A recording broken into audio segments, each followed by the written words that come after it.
Welcome to Ion Franchising, where you will learn the A to Z's of franchising. So today, I have a special lady with me. She is an absolutely seasoned entrepreneur, and she's a seasoned franchisee of multiple brands, 45 sport clips in multiple states, did that for years, and now she's a Painting with a Twist franchisee, having lots of fun with that. Welcome to the show, Kerry Sawyer. Hello, everyone. Thank you for having me. You're welcome. Thanks for being here, Kerry. Well, let's take a trip down memory lane. And how did Kerry get started in all this as an entrepreneur? Everybody wants to know all of the details. All right. Well, I think I'll start from way back in the day. So grew up on the west side of Indianapolis, family of 5, great parents, both working. Parents, dad's been at the same company after just retired from there for 55 years. But yeah, so when I grew up, met my first husband, Matt, and we both worked 9-to-5 jobs. I worked in the banking industry. I was account executive for a mortgage company. A great time to be in the business as well. But Matt and I, when we wanted to have a family, we thought, how are we going to work 9 to 5? How are we going to be able to do that and raise a child besides paying, thousands of dollars a month in daycare? So during that time, as we had a successful marriage and started having children, our first daughter, Elena, we realized we needed to stay at home. So we started kind of dabbling in businesses. So we opened our very first company in 2000, and it was called Tax Check. So we quarterly did taxes for businesses, and then we also started doing personal taxes for people. So Kerry, how did that particular business come about? Yeah, so being in the mortgage banking industry, we knew a lot about taxes. My ex-husband, Matt, he went to Purdue University, and that's what he financed with his major. So Gotcha. That was something that we kind of both had a background on, and that we were knowledgeable about, that we could actually think, okay, well, this is something that we could start with doing it just once a year, because taxes are only due, obviously once a year. And then we wanted to grow that, so eventually we could just have our own business and not have to work a 9-to-5 job every day. That was our goal in life, was to not work every day for someone else. We wanted to work for ourselves. But it doesn't happen overnight, so it takes some time. Over years, it became successful. Daughter started growing up, getting into kindergarten and playing sports, and we realized, okay, so we were missing opportunities during the weekday that we can't be with her because we are at work. So we decided to go ahead and start a mortgage company called First Franklin Mortgage. During that time, rates were amazing. So it was a huge refinance boom. So we got into the business, started making a lot of money, and we thought, this is great. We don't have to work for anyone. We can work for ourselves. So we did. So both of us quit our day jobs. We worked out of our front room in our office, and that's what we did for years. So in the mortgage business, or even the tax business, where was the marketing plan? Talk a little bit about, being your own boss. I mean, obviously you might have had some fear in the beginning, or maybe not. Maybe you just jumped in and you knew immediately it was going to work. Oh, yeah. So no, we did not know it was going to work immediately. That's why we kept our day jobs for so long. And then once we thought, okay, well, we can financially keep our bills paid for now. But we were not smart when we first started. We were like, if I knew what I know now then, I would have really been great, So you mean you made mistakes, of course, like everybody does. So many. And you learn along the way, right? So the one thing is we started, okay, how can we make our business bigger? So we'd sit down, okay, well, we want to go visit these real estate agents. We want to go visit these brokers. And so we kind of started making a plan. As you kind of get wiser and older and you want to have more things, you want to go on bigger vacations. And so to do that, you have to make more money. So you have to come up with a marketing plan and make sure that it fits the budget. And So we did. We started getting smarter along the way.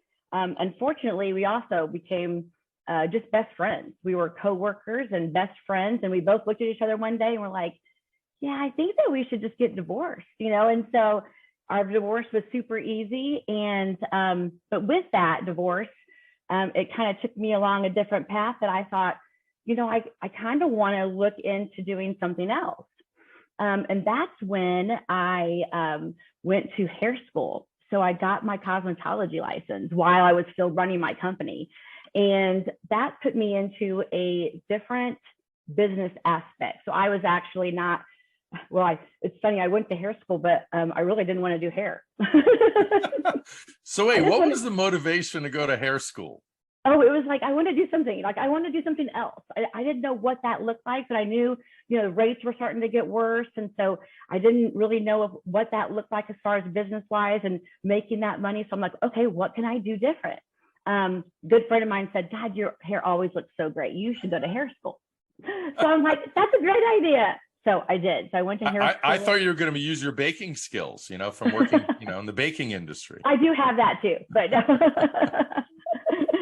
yeah. And so I did that, and then just started looking at jobs around that industry as a salesperson. I didn't really necessarily want to be a beautician. I wanted to be in the sales industry of that industry. So started looking for jobs in that. Sola Salons, another franchise. Talked to them for, you know, a couple of interviews, and then started working for them as their area developer. So I was in charge of going to different communities and finding the good retail space, and then filling it with all the estheticians, with the beauty salons and the masseuses. So that's kind of how I got into like my first franchise job. Yeah, and Sola, for those listeners that don't know, is a salon suites concept. So owners can actually feels like a piece of real estate type business, because they're all independent owners that you're filling this with. They're not necessarily your employees, of course. So that's exactly right. It's a really neat concept. Excellent. Yeah, it's great. And so, yeah, so that's kind of what got me into that industry before Sport Clips. So I did that for several years, and along the way met Gordon Logan at a function in Vegas, and he was there with Sport Clips, obviously, and he had heard about, you know, me and who I was, and said, "Hey, you know, I think you should come work for me." And I was like, yeah, I love what I do. And he goes, "Well, I hear you're doing great things up in the Midwest." And so I actually talked to him several times during that trip. And next thing I knew, he's flying me out there to interview with them to become their Midwest area developer. So finding franchisees, then of course, finding the space, and then making sure that every franchisee is doing what you're supposed to do as, you know, as far as that franchise. So with franchises, obviously you have to make sure that you follow the guidelines, like the colors have to be the same, the space has to look the same. You want to make sure that experience is the same wherever you go. You're the hammer. You're the compliance person. Yes, that's right. Yeah. Find them and keep them in compliance. And so that's kind of what got me into Sport Clips. And so I took the job and succeeded at it. I actually built the Midwest. I mean, when I got into Sport Clips, there was only 210 studios, and now there's 1,900 plus in the country. And so built the Midwest. So let's talk a little bit about that. So Sola, as an area developer, you were there how long? 2.5 years. 2.5 years. So what really convinced you that I need to make the move to Great Clips? To Great Clips. Oops. Yeah, to Sport Clips. I used to get mad at that. Now I don't so much, but yeah. McDonald's, Burger King, you know. Exactly. Well, what really got you to Sport Clips then to make that move? Because you built a lot of stores. Yeah. So many things. Gordon himself, like, he just heart of gold, you know, and hearing his background, he's a genius. And where he wanted to take the company was exactly what I wanted to do with my life. I was like, why didn't I think of this? You know, Was Gordon the founder of Sport Clips? Yes. Okay. Yes, Gordon Logan. And so now Edward, his son, is running the company. But yeah, I mean, number one, I would say him, just his genuine cowboy hat personality, that, and then where he wanted to go. Like I had a bigger vision that I could see with that. And I actually thought this is something that I could actually own myself. So when I took the job, all of those things were a factor. I could be a franchisee myself, but I want to build the Midwest. And so Indiana took off. And then so a year and a half later, one of the franchisees that I put into the concept found, and she had 3 locations. She was going through a divorce, and she had told me that she was going to sell her store. So she wanted to let me know, because of course, being the area developer, she has to let me know that. Yep. And the first thing in my mind was like, okay, let's talk. And that's what happened. I mean, I called Gordon, and he said, I was just going to call you. I just found out too. And do you want to buy them? And I said, absolutely. And he was like, it's a no-brainer as long as you promise you'll stay on with me for at least 2 years. Yeah. And so that was a promise. And during that, so I took over those 3 stores, and still was the area developer and still building, the Midwest. And after that, I was at a function in Texas with all of the owners of Sport Clips. At that time, there were maybe 120 of us. And I met a man named Tony Sawyer, and he had 8 stores in Virginia, and we started dating. Long story short, years later, we ended up married, combining our company. Wow. My 3, and that's how it happened. So that's how we combined my 3 and his 8, and that's how we started with our first large amount of stores. So let's back up a step. For those listening that might not know, in the world of franchising, you could obviously buy a single unit. You can buy a territory or a store, depending on, or a license, or one license. Exactly. You can obviously also do a multi-unit deal, a multi-unit license. The area developer model that you mentioned specifically, what was the requirement of Sport Clips? Because the area developer model gives you obviously an area. And are you required to at least have one store of your own, or how did that work? It didn't used to be that way, and it did turn into that way, which actually made it smart, because you kind of have a piece of the pie. And that was, I think, a way to pay area developers less. They've made money on the store. So in the beginning, it wasn't like that. Over time, it did change that way, which was smarter for Sport Clips. Because then they now have the area developer that is now they're not paying them a salary. They're getting money off of the locations, plus they're getting their discounts on what they own. So and there are not a lot of area developer models. I have a home care brand, non-medical home care brand. They have an area developer model, but in home care, they're really, you can be a multi-unit franchisee, but there's not very many area developer models out there. Commercial cleaning, there's some area developer models. They like that a lot, but they're disappearing. But back to you, and the plan is that was always the plan, was to eventually get rid of area developers for Sport Clips. It just a lot of times the corporation, the franchisor, I guess sharing is caring, and the area developer model can work really well. But I think they lose a little money on that. That's maybe too generous sometimes, right? Right. And then eventually a territory sells out. So there's really no reason to have one, because there is no licenses available. So Right. So back to when you and Mr. Sawyer met at the time, how that happened, and combining forces, so to speak. Yes.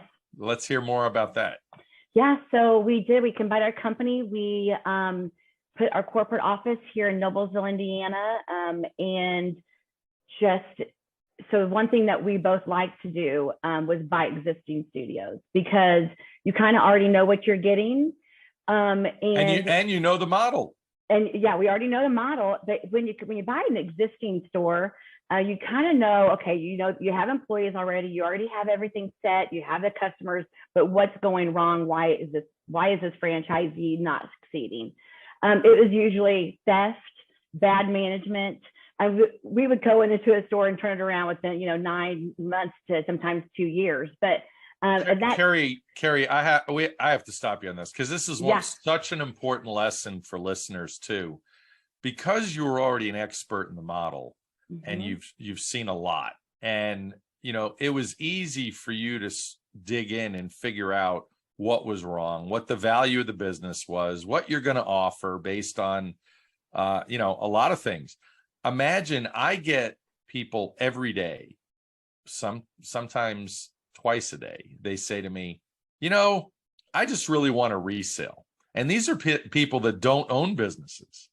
And imagine jumping into a resale. You have to figure out if it's, how screwed up it is. You don't even know the industry at all. So I try to explain to people, sometimes in franchising, if you're not in that industry or you've never been in that particular franchise, why don't we start you fresh with a proven brand that nothing's screwed up. You don't have to worry about it. Are all the employees terrible, or, whatever the scenario is. But I love what you're talking about. Myself as a franchisee in the past, that was the goal. When you're already in the brand and you know everything and you're an expert, boy, resales are fantastic. And I'm sure most of the resales in those days of Sport Clips probably went to existing franchisees, right? Oh, absolutely. I mean, us. And that's how we only opened brand new 9 studios of the 45. Everything else was acquisitions. Exactly. I love it. Okay, perfect. So let's go through your analysis, sort of what you were talking about before. You're going to look at the staff, you're going to look at whatever financials there are. Some people keep better financials than others, right? Oh, yes, exactly. And some people, so we were very good at making sure, like auditing, making sure coupons were audited, because that's always occurred the most. And that's typically in that business was the number one reason why franchises were failing, was because they just weren't paying attention to their business. And it's really not that hard. Now when you become larger, you have to have people in place to be able to do that. And that's what happened with us. So when we started growing and buying other franchises, we had to start adding, another HR person, another marketing person. We needed a right-hand assistant, so you have to build a team, because you can't do it all yourself. And if you try, you'll fail. It just becomes too big. But that's what our model is. We always, and Gordon knew that. So he knew that we took care of our stores. We always made sure that they were up to date. Our employees, we made sure they always had great uniforms, and that we did a lot of social media. And even back then when social media wasn't a huge thing, but we did. And so that was one of the largest thing for a hairstylist is retention. So in the hair industry, especially that type of industry, it is really hard to retain hairstylists. They can just jump from Sport Clips to Great Clips to, somewhere else. And then they come back because you need them. What's your magic? What's your magic retention strategies? So my biggest thing is you have to take care of people. Like, they're the reason why you are making the money and you're where you are today. So if you don't appreciate it, and you can say, oh, I've tried, but you can always show them more appreciation by caring. Small little letters. It's so crazy. It's not simple thing as a new uniform went a long way. Or, hey, in my phone, I had their birthdays, their kid's birthday. Hey, a quick text. Hey, I hope Johnny has a great birthday this morning. And she was like, what? A lot of it, I did that through social media, which was huge, because they're like, oh my God, she cares. And you do. You genuinely do. But when you have so many, you have to try to touch as much as you can. But that's what it is. You got to make sure that you show them appreciation. And sometimes money talks sometimes, but if you're making it, then you have to also give it back. I always say you got to spend money to make money, and I always invested on my team, because that's how I made money, so that's how retention was huge, so that's huge. That's such an important part. I would imagine with any business. I was going to say, knowing your personality and knowing your energy, which is awesome, I would imagine when you're interviewing people, you have some tips and tricks as to how do you know that the person opposite you in an interview is actually being genuine? Because, usually there's red flags when you're doing interviews at the first place. And that's where most people make mistakes. They hire people and expect them to somehow be great when they were never great in the interview. That's exactly right. Well, I always told all my managers, because I only interviewed, of course, because we got so large, the managers in our corporate team, but our managers were responsible of hiring their team. And I always told them, when you're interviewing and you're hiring, hire above your level. Don't hire down. Like if you are a 7 to 8, hire a 9 to 10. Don't be afraid that they're going to take your job, because you should be a 9 or 10, but I always say if you have to hire up. I don't know if you've ever heard of that hiring down, but that's what happens a lot of times, especially with people that aren't educated.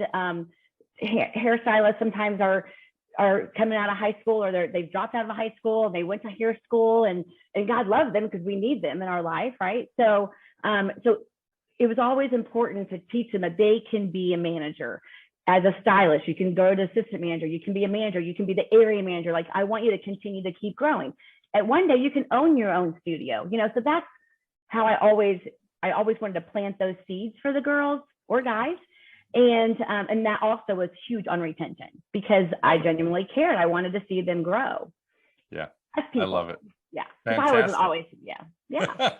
So you have all these sport clips and 45 of them, mostly through acquisition, through resales. Obviously you're in the brand already. And then where'd you go? So in the brand, 13 years, and then 2019 is when I filed for divorce from my husband that owned the stores with me. And unfortunately, it was a not wanted divorce. We went through some domestic violence situations. And so that is the reason why I left Sport Clips.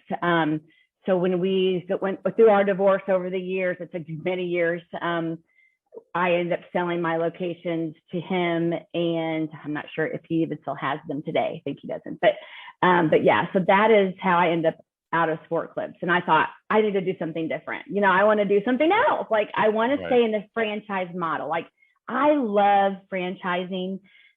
For me, I like to follow a system, like something that's already been tested and created by someone else, that typically are people like Kathy from Painting with a Twist, that is just amazing.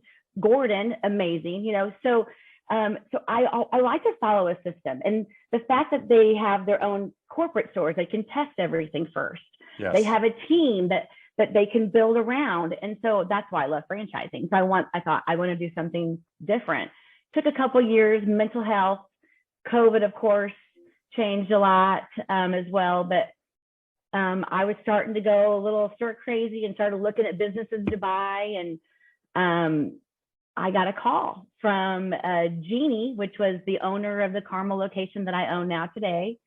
And she said to me, well, because I did a write-up in the paper when I sold my studios. I'm on the board of the Indiana Demolition for Domestic Violence. And so they did a write-up in the paper about me and how I'm trying to help other women. And so she saw the write-up, and she had said, I am selling my studio in Carmel, Painting with a Twist. And I saw your write-up, and I can't imagine selling it to anyone more perfect than you. And so Jeannie and I had a relationship since the beginning that she opened the business. So another good thing that you do with your team is you have to take them out every quarter. Like, you have to do team building events. Team building. And so I took my team, my Sport Clips managers, we would have contests in the group, and I took them to Painting with a Twist. Like, that's what we did for our team building. I took my parents, my children, we did it for Mother's Day. My ex-husband, we went, so I have gone to that studio. I was like a VIP customer. I had all the reward points, So tell the listeners a little bit, for those that don't know Painting with a Twist, describe what services they offer. Obviously painting, yes. So Painting with a Twist is wine and canvas. So we have an artist that's on stage that instructs the class with music playing. It's fun art, not fine art. So there's music playing, and it's a fun atmosphere, but you're painting the same painting typically, or paint your pet, or we do open studios too. And now we're getting into candles, which is awesome. But yeah, so it's date night, girls night, bachelorette party, team building events, customer appreciation events. Come in, you paint, artists on stage, hour and a half later or two, and you leave with this fabulous painting that you're like, I cannot believe that I just painted this, So I love it.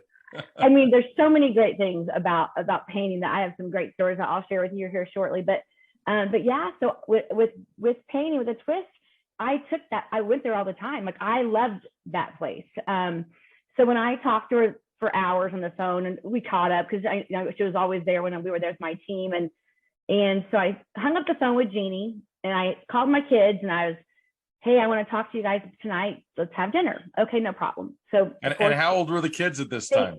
Single mom. So this was just last year. So So I have a 21-year-old that her birthday is actually today, so she's 22 now.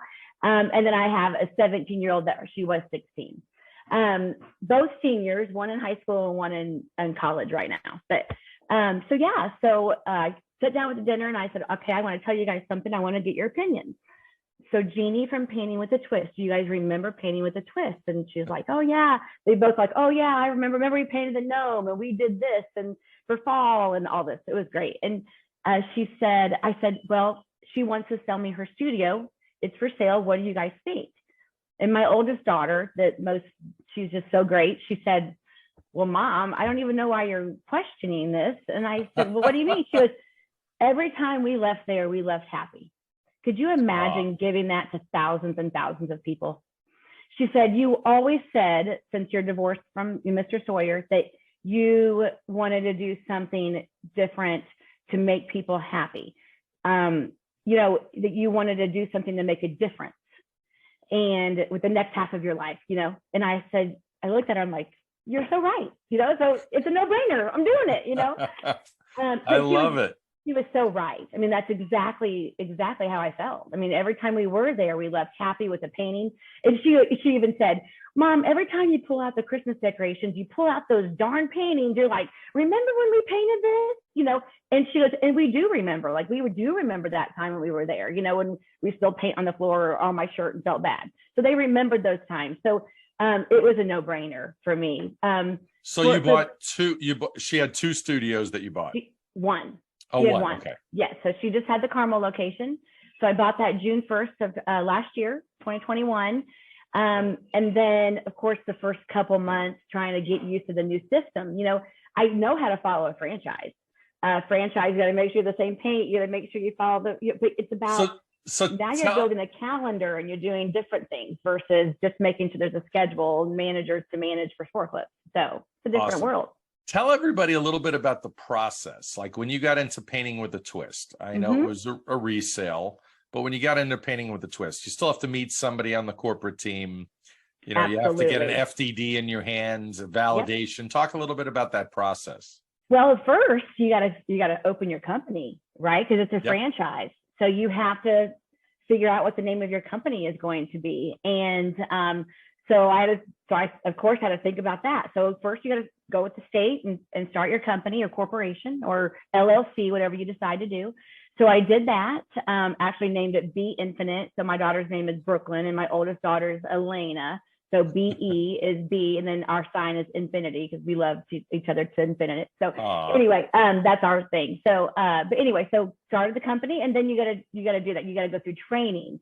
You have to, which was a week, and unfortunately, because of COVID, everything was through Zoom.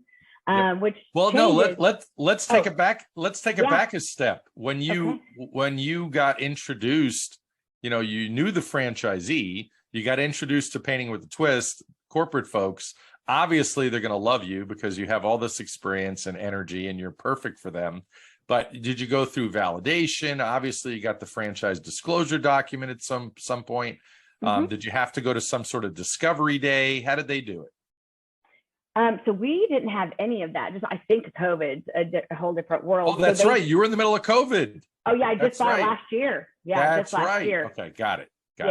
So everything was Zoom or I mean it was all Zoom. You did it through Zoom. Okay, got it. Everything, yeah. And so but still they had to go through all the checks and balances. You got to fill out the financial paperwork. You got to make sure that you have the money, and they want to make sure that you're going to be a fit franchisee. So you still go through that. It just was all through Zoom, like what we're doing today. So, but yeah, so went through that process. Of course, they approved me. And then of course the training starts. But when you do that training, of course you're doing it on Zoom versus in person. And I'm in person. I like to be in person. I feel like I retain a lot more information from just being face to face than through a Zoom when you have 25 people and you see all their faces on the TV. It was difficult. It was difficult.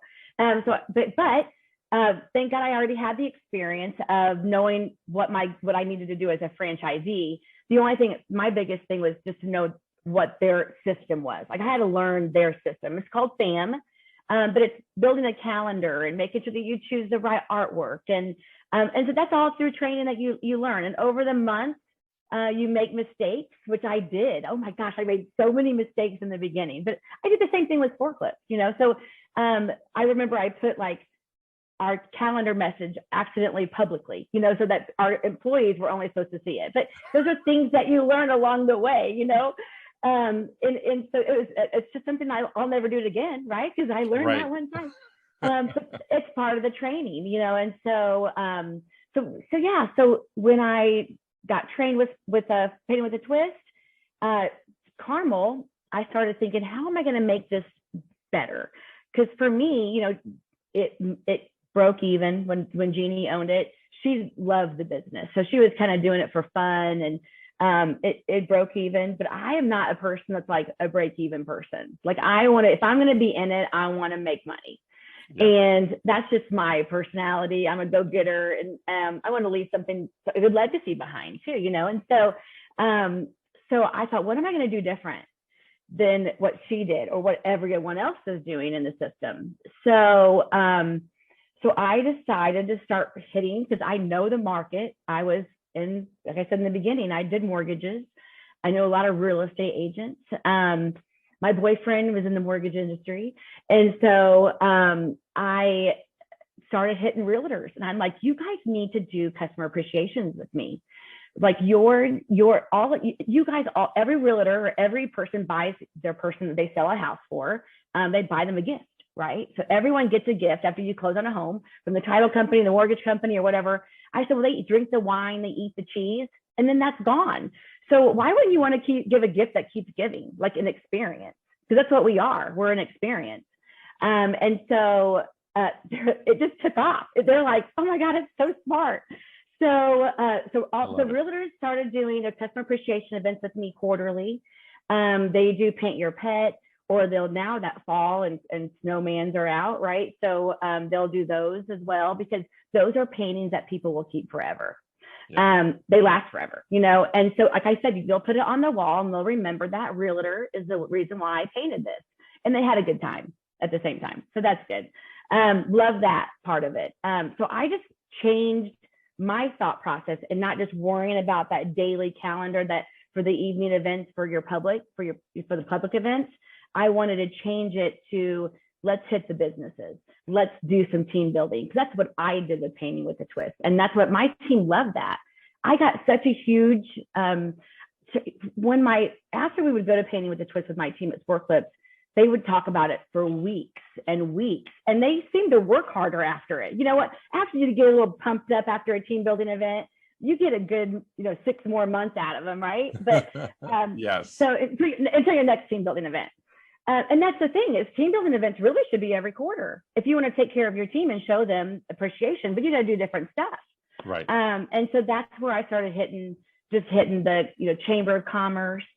And that's where Carmel started growing. So we were number one in the country, which had never been. Number one? Yeah. So I got number one every week, those weekly sales, so we got number one in the country once, and actually just hit it again last week. And number one on take-home kits. So I started using my personality, my networking, that I love to talk to people. I can walk into any business and be their best friend when I walk out. Again, like I said earlier, it's about planting that seed and watching that tree grow. So I know when I walk into the first time, I might not get, their business, but I'm going to keep visiting them, keep emailing them, keep texting them, give them their certificate to come in for free for date night or something, So that's what I do. So I just go in and talk to people. And then of course, with Painting with a Twist, I started giving back, which is what I always wanted to do. my main purpose at the end of my life is to give back.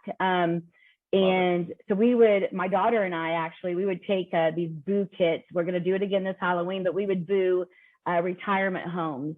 And they would get a little paint kit with the video for them to paint. We would boot houses. And so we did that last October. But, with that, it also, you give and then you get at the same time. Like when you're doing those things for charity or whatnot, it comes back. It comes back. I do believe in karma. So I've used that for good too. So, but yeah, I love networking, talking to people. That's how we grew Carmel so well.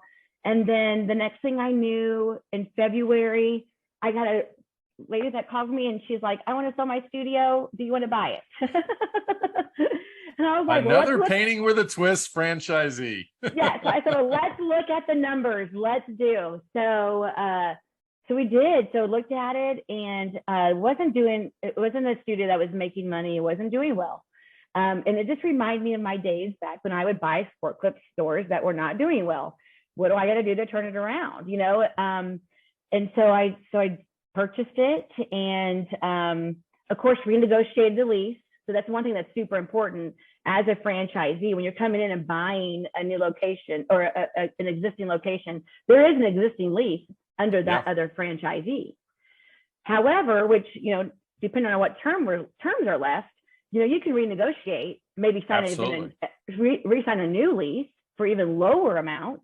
And which is what I did both times. Like I didn't pay rent. Smart. I didn't pay rent in either studios for 9 months. I only paid Cam. And that's just can't hurt to ask, right? That's what I say. Absolutely. So renegotiate that lease if you can. And of course I had to re-sign a new 5-year.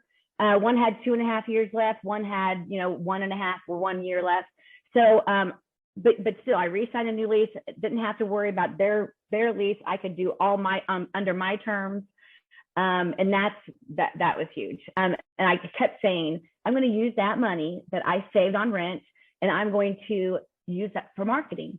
And that's what I did. So I used the rent money that I would typically normally pay for marketing money. So, and where was this location? Lafayette, Indiana. In Lafayette. And you've only I don't know anything about Lafayette. you've so that was how long ago? In February. Yeah. Got it. Yeah. So how's that going now? Great. Yeah. So we've turned it around. It's starting to make money. My accountant called me a couple of weeks ago and he goes, I have good news for you. And I said, what's that? He goes, well, Carmel is in the green, which obviously means now positive after what you paid for it. Now it's positive and making money. And Lafayette is not that far behind. So we are on, so we're really on the up and up there. It starts with a good manager. So I actually took my manager in Carmel and moved her up to Lafayette to take over that studio. And she's done such a fabulous job. And because I had so many great employees in Carmel, and a lot of them, I thought, who wants a full-time job? Which one of you guys? Because a lot of my artists are full-time jobs somewhere else at a school, or actually I have chemists that work for me, but they love art. They love to paint and they're great at it. It's not difficult hiring or finding employees that are motivated for a fun gig like you have at Painting with a Twist. That's exactly right. It's so easy. Yeah. And it's, and they're great. So they're using their other side of their brain a lot, because art, when you're painting, that's what you do, which is why painting is so therapeutic. Right. But they're so opposite of me, because I'm like, and they're just so calm and collective, and I love it, so. Kerry, you were going to share painting stories. You taunted us with the fact that you'll tell us a painting story. Well, okay, yeah, this is great. So I had owned the studio it was almost 3 months, and I had my very first all male private party. There was 26 financial advisors, and their human resource director called me and said, I want to pull them out of their element. They always go shark diving or axe throwing. I want them to come and paint. And I said, that's great. So we booked the reservation. They came in and they did not look happy. My artist and I were there, and they were not happy. So I got a text actually from the HR, and she said, I just finally, the market got really bad this morning. So they don't really want to be there because they have clients calling them freaking out. And I was like, okay, don't worry. She's like, but I made them come because I'm like, this is what you have to do this. This is our event. And so just to warn you, and I'm like, no problem. Okay, we got this. So they came in upset. You could just tell. So of course, the first place I direct them is to the bar. Let's go to the bar. Let's get a beer. Let's get a wine. Let's kind of calm down. So so they did, got our drinks, got everyone set down. My artist, because they don't like confrontation. They're so worried. They're like, what are we going to do? She goes, what am I supposed to do? Like, they're not happy being here. I said, don't worry. Just do what you always do because you're great on stage. Entertain them. Get them to paint. You got this. And I sat back and she started. And they kept picking up their phones and you could tell. And I'm like, it's okay. It's going to be fine. And like literally in an hour, I watched these men transform from not wanting to be there, like upset that they were there, to they're starting to kind of dance a little bit with the music. Their strokes are starting to go. They're starting to roll up their sleeves, laughing a little bit. And it started to change. And it really went to a whole different group. Like, this is a whole different people. Who are these guys that just are here now? It completely, so I sat back, and then over the time, it was like all that happened that morning, they forgot. Yep. And so I was like, I cannot believe that they really just transformed in front of me. And I thought to myself, I got the goosebumps even talking about it now. I thought, oh my God, what we do really does make a difference. Like, it really proved to me. And then let me tell you something about this, Lance. So once that happened to me, like that, epiphany or whatever you want to call it, my business took off like crazy, because when I started talking about painting with a twist, it made it so much easier to talk about because the passion pours.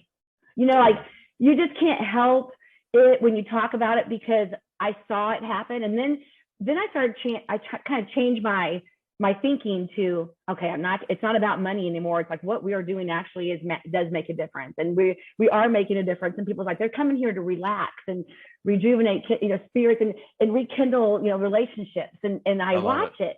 And so then I started paying more attention to this after all the classes and watching date nights and girls' night out and bachelorette parties. It's happening to everyone. Like, you can see them laughing, and I'm like, oh my God, I just absolutely now own the best company ever. Like, I feel so blessed. You can't be in a bad mood painting. I know, you can never.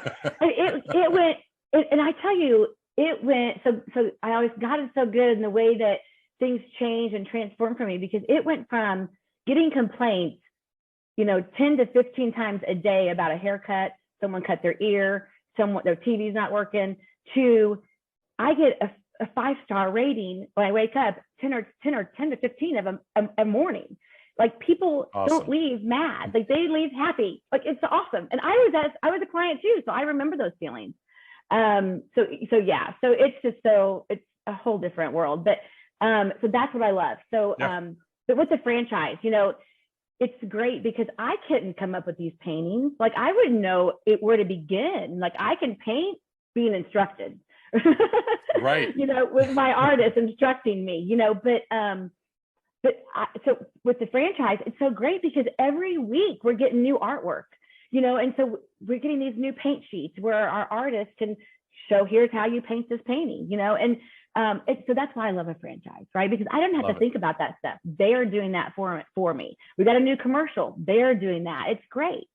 And we have a great support team, with Painting with a Twist. So that's another thing I just loved, was the team that Kathy and Todd Owens have built. They're just fabulous. And they've been there for a long time, which shows a lot. When you have long-term employees, that you've done something great. So That's awesome. Well, that's a perfect place to now insert any final thoughts and final tips for the day. Because, you were just talking about how Painting with Twists, some of their, I call it secret sauce, and how they do their paintings and deliver you the next great, whether it's seasonal or annual updates to the brand. So for those people listening that are certainly fearful, I experience a lot of people that are first-time business owners, and they're scared out of their mind. They're fearful. And you and I both know that franchising can be a very safe space. You just have to find the right franchise. What are your final thoughts or tips for people that want to explore business ownership and are not sure where to start? Whatever you think, Kerry. You're the expert. For me, I mean, I always think it depends on where you're at in your life, and where you want to be, but you have to really go into it with your heart. It can't always be, you want it to make money, but if you don't have passion about something, if you don't love what you're doing, then it does make it harder. And I learned that over the time too, but not just that, like do research, like talk to other franchisees. So I get calls, they have them call me all the time because there's always good and bad. There's not always, I always say, it's not always sunshine and rainbows, because there are some things that are going to be negative. But the biggest thing is what you get out of it is what you put in it. So it's all about what you give, you'll get back. But it's the biggest thing is you got to go off with passion. You got to do something that you love. And that's why I always say, hey, I never thought in a million years I would go from mortgage to hair cuttery to painting. But I actually love all those things. I love to talk about money. I love my hair, but I have passion for all of those things. But at the end of the day, it's about passion for people too. I care about people. I was totally just going to say that with your energy and your passion for people, that's your ingredients for success right there. Yeah. Yep. Well, Kerry, this has been amazing. Thank you so much for being here. And thank you so much for sharing your story. Thank you so much, Lance. I appreciate it. Thanks for having me. Talk to you soon. Take care. All right. Thank you. Thank you very much for listening today. Please like, follow, and subscribe. This is Lance Graulich. Until next time.